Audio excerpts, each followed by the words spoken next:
In today's video, I want to break down some of the reasons why a guy might come on really strong or act very interested and then disappear. Hi, I'm Crystal Iram, and I'm one of the top love, dating, and manifestation coaches for smart, successful women like you. I share content on understanding men in the masculine, dating as a high-value woman, and manifesting love, so be sure to subscribe and hit the bell so that you don't miss anything. I know this is one of the most frustrating and painful experiences of modern dating, and I just really want to break this down, and I want to break it down in a way that you can actually understand and also take some of the intensity out of this experience, because I know that it can get very heavy and sad and really slow down any woman who's sort of in the process of dating seriously, especially if you're dating seriously for marriage. So before I get into it, I want to make this caveat that what I'm really talking about here is when someone disappears after a handful of dates, after 1 date, 2 dates, 3 dates, 4 dates, 5 dates. I'm not talking about when you're in a committed relationship with someone or you're really getting serious with someone and then they disappear, okay? If you have a boyfriend and he ghosts you, that's gonna be bizarre, right? Like, that is not a normal way of interacting with people, so that's really not what we're talking about here. This is someone that you're in the dating stage. You're getting to know him. It's been a handful of dates. Okay, so what are some of the main reasons? So the first reason that a guy might disappear after acting really interested, we're gonna just start with the sex part. So in some cases, it's that he really just wanted to have sex and you didn't have sex. Or it could be that he really just wanted to have sex and you did have sex, right? But it's this idea that like his primary motivation in terms of relating to you was about sex. And it's annoying because it really can go both ways, because sometimes it's just that like he really wanted to have sex, you had a handful of dates and it didn't happen, and he was kind of like, all right, seems like maybe it's not going to happen, and so he disappears.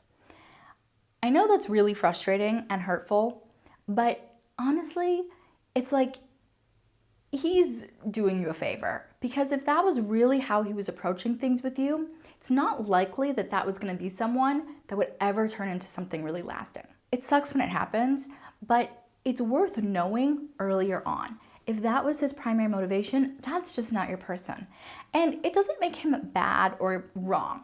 You know, I think one of the things that women do a lot is, because we operate so differently than men, we are very inclined to like make them wrong for all of the things that they do that a lot of men do that just like we would never do. Right? So it's like he is allowed to just want sex. It is fine for him to be dating with that as his primary intention, just like it's completely fine for you to be dating with the intention of finding someone to marry, right? Like, people can have what they want, they can want what they want. What this really means though is it's up to you to know what your standards and boundaries are, right? So if that is his intention, that's fine.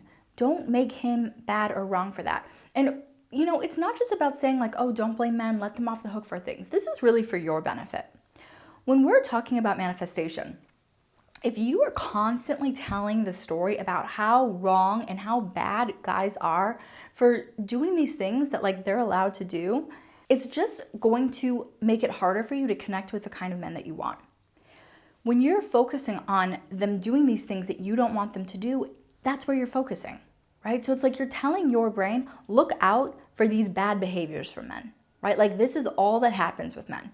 You're programming your own subconscious to seek the thing that you don't actually desire.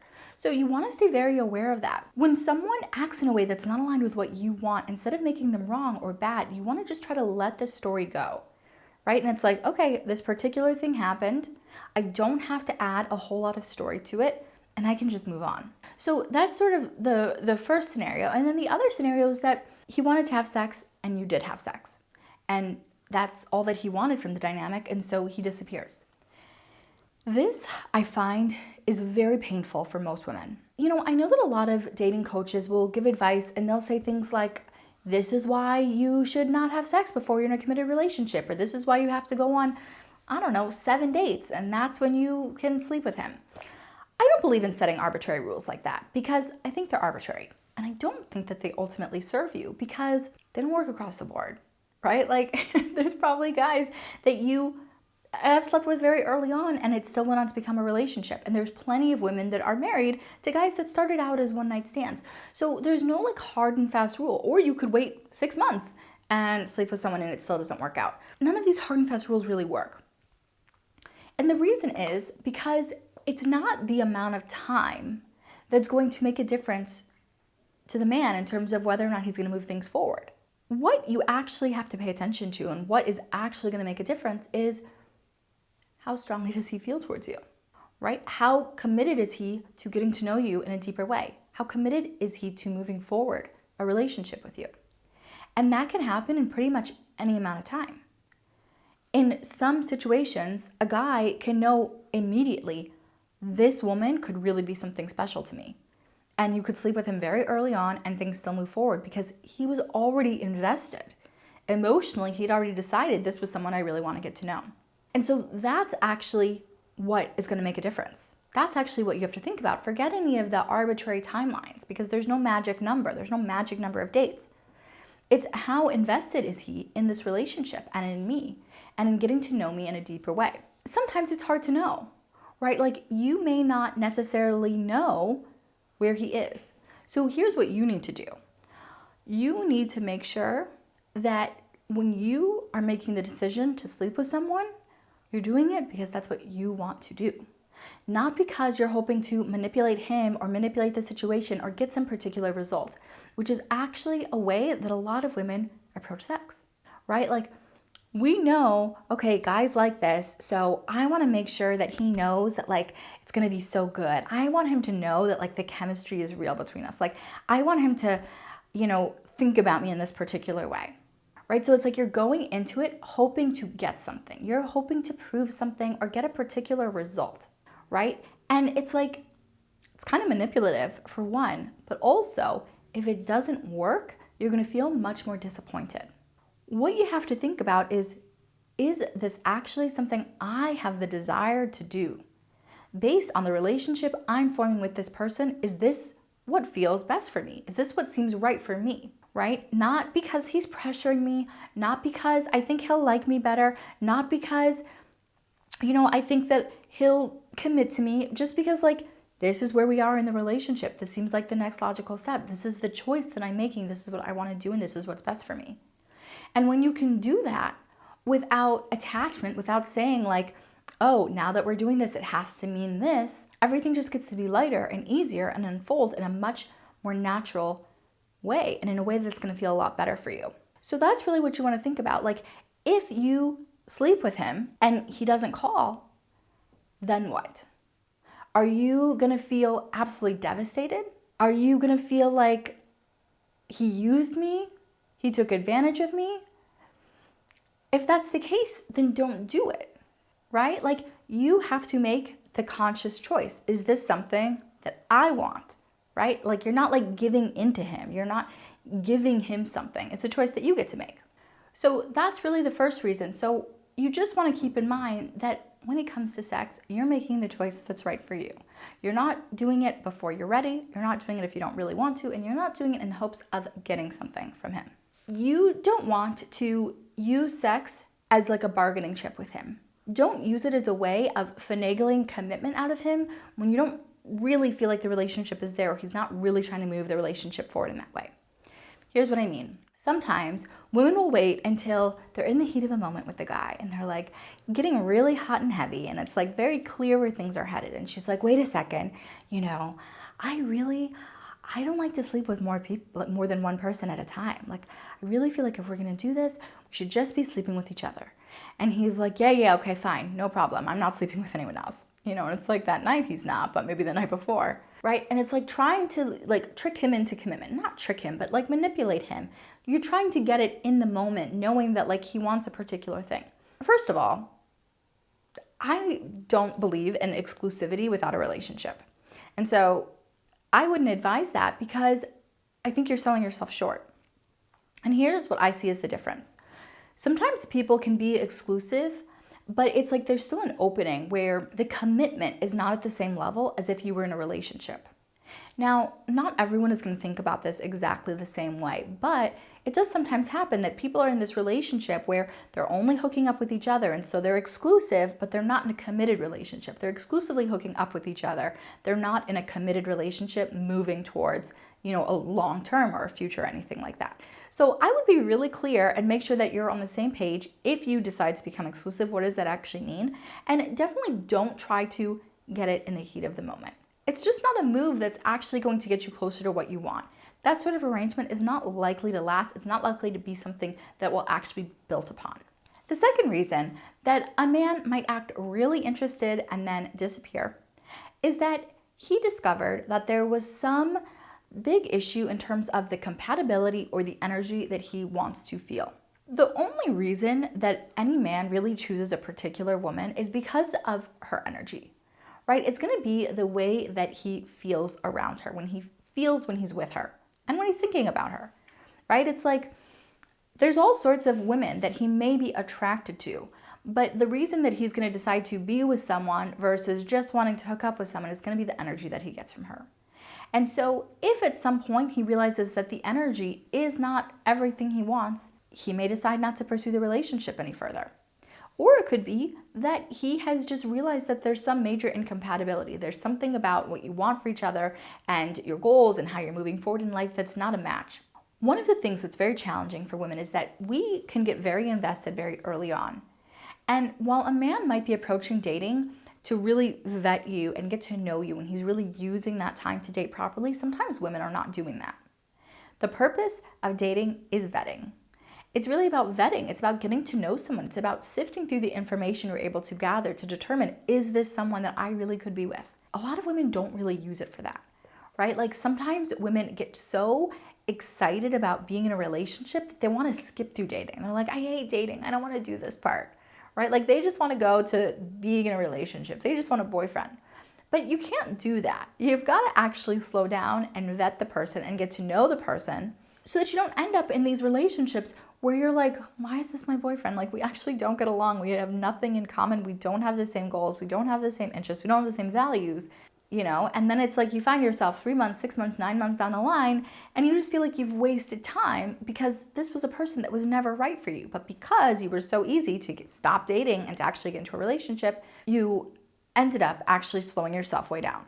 The third reason that this might happen is that he could feel that you were becoming too needy. He could feel that you were putting too much hope and too much expectations onto the relationship and onto him, and it didn't feel good. So sometimes I talk about how our energy expands and it contracts. And so often when we're single and we're sort of focusing on manifesting love, we're able to expand our energy. And we create this big, expansive energy that's very attractive. It's magnetic. But then once you meet someone you like, sometimes your energy starts to close. It starts to contract. And sometimes it contracts right on that person where you feel like it has to be him. How can I get it to be him? I don't know what I'm going to do if it doesn't work out with him. I hate the thought of starting over. It'll be so miserable. I'll be so upset. And it becomes this very heavy thing. And it's not just that it's not attractive or magnetic, it's that it's actually repellent. This vibe, this energy of being needy or desperate or needing it to work out, it pushes men away. It's too much pressure and it doesn't feel good for them. And so this often happens when a woman meets someone and she starts to like him. Almost as soon as she starts to like him, she starts worrying that it won't work out. So instead of the way that she sort of approached the first date, which is like with excitement and anticipation and feeling open and looking forward to the possibilities, she's thinking about, what if I lose him? Right? And it's like the energy can switch so fast and so early on, and it pushes them away. So what you really have to think about is maintaining the energy that you have towards yourself when you're feeling really good single. Right? When you're like taking care of yourself and you're living your best life and you're having so much fun and you're doing the things that you want to do and you're giving yourself the experiences and the love and the attention that you want from another person, right? When you can actually continue doing that, even when you meet someone you like, it gives him the space to decide, does he want to move the relationship forward? Does he really like you? And it gives you the space and the time to make sure you really like him. A lot of times we're just falling in love with like a projection or an ideal and we don't actually even know the person. So you want to slow down and actually get to know the person in front of you and just keep gathering information. And it's like everything that happens when you're dating, it's all information. It's all just information, right? If he flakes on you at some time, it doesn't mean that you necessarily have to end the relationship right then, but it's information, right? If he's inconsistent, that's really good information.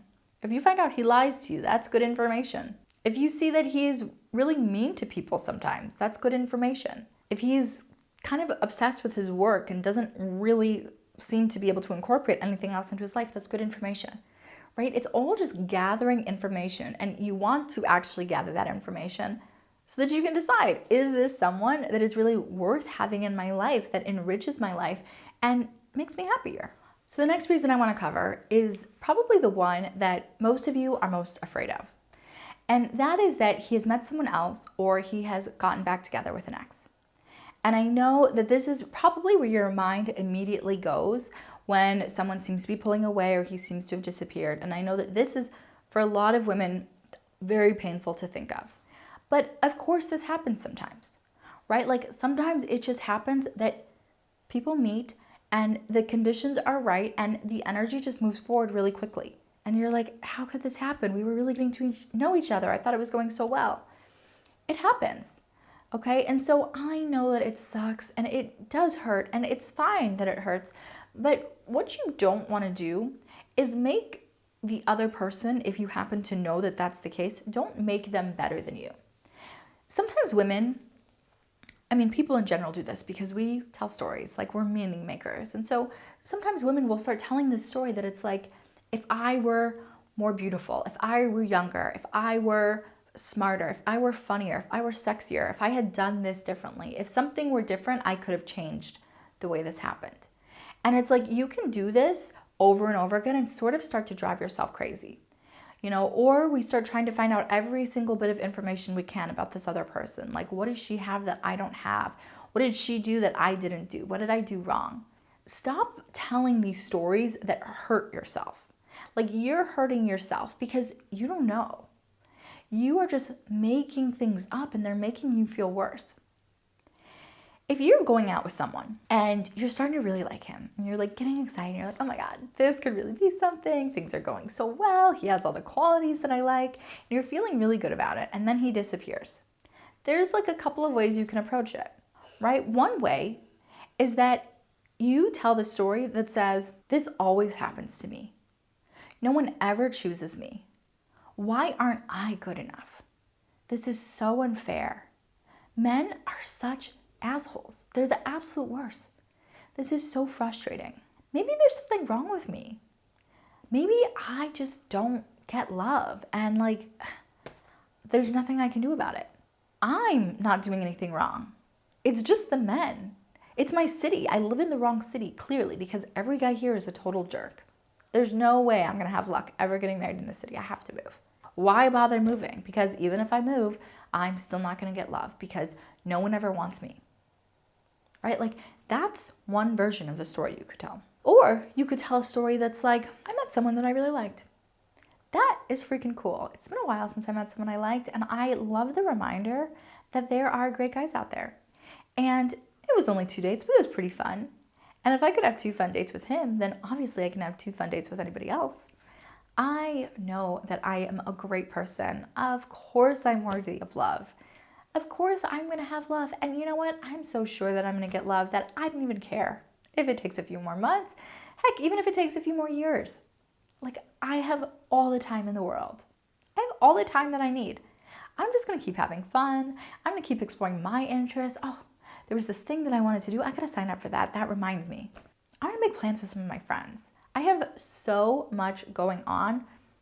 Life just gets to keep getting better and better. Right? Like, which story are you going to tell?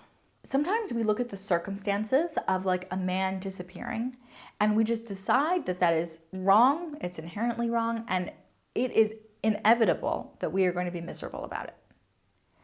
But it's not true. The circumstance of the man not calling you, not texting you, not continuing to see you is just a circumstance. And the way that you feel about it is going to be determined based on the thoughts and the stories you're telling. And you have to remember that you always have control over your own thoughts, right? Like, you're making up the stories. So it's like, imagine if you walk into this library and there's all these books, and you've written all of the books, by the way. Every single book, it's like in Beauty and the Beast when she's got that amazing library with like the sliding ladder, right? And you every day you go and pick out one of the books that has this like sad, miserable story. And you're like sitting and you're reading this story and you're just like, oh, this is the saddest, most depressing story ever. And then you put the book away and you leave your little library, and then the next day you come back and you pick that same book off the shelf. And you sit there reading it and you're so sad and you're so miserable. And it's like, girl, stop reading that damn book. Pick up a different one. Pick up a different one. You've got this whole library. Go pick out one of the books that feels really good. Pick out the book that's like, I am the most bad bitch that's ever existed. I am so fabulous. People are so lucky to be around me. I am so charming and delightful. Everybody that meets me just adores me. I'm having fun. I just assume everyone likes me. So if someone disappears, I just feel like they got lost, right? Like, I don't know where he is. That's not my concern. There's so many amazing people to meet out here. Like, pick that book off the shelf. That's really what I want to leave you with, because I think that's the most important part of all of this, is that you get to control your own thoughts and feelings, even if you can't ever control another person, because the truth is you can't. So before I end, I just want to mention that I have a pretty awesome free masterclass that you can take. It's called Magnetism Formula, and you can sign up at magnetismformula.com. I'm also going to link it below. And in that masterclass, I go through my entire formula for manifesting love. So it's really good. I hope that you take advantage of it because I made it for you. So let me know in the comments. I want to hear from you. Has a guy ever disappeared on you? And if so, did you ever find out why? But also tell me, have you ever disappeared on someone? And if so, what was the reason? I hope this video really served you well, and I will see you in the next one.